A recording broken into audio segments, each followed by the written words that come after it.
The National Assembly Education Committee engaged the 5 nominees for position of commissioners in the Teachers Service Commission on their suitability to lead the employer body of teachers.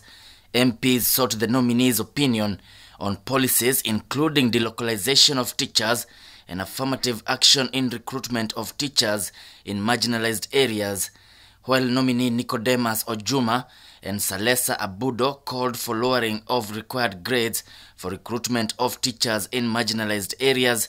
Nominees Christine Kahindi and Ansenta Wafuko argued that affirmative action in recruitment should not compromise the quality of education. If they are not qualified, there must be an alternative. Even during our times, there were segregated kind of grades. There were P1s, there were P2s, there were P3s. I remember we were taught by P4s. A teacher, you see, any teacher can deliver the content of a primary school, for example.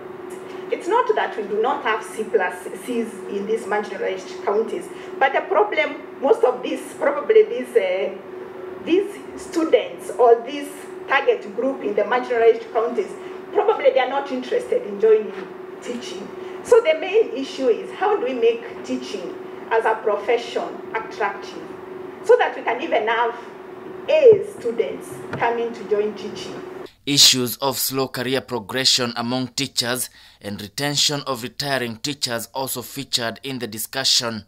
Nominees Sharon Jelagat and Ansenta Wafuko called for introduction of incentives and rewards for teachers to make the profession attractive. You are going to face a group of workers who have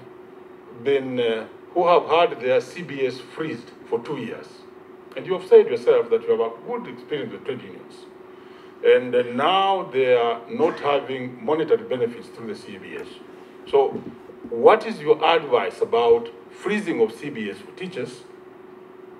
And what would be your input as a human resource persons to motivate the teachers? In terms of promotion, I would wish that this was done extremely fairly to everybody. So the affirmative action there could be yes, maybe for marginalized communities, but again, there has to be very clear policy on how this is done so that others within the service do not feel demotivated. The committee now retreats to prepare a report that will be considered by the House in a special sitting. Kevin Wachira, Prime Edition.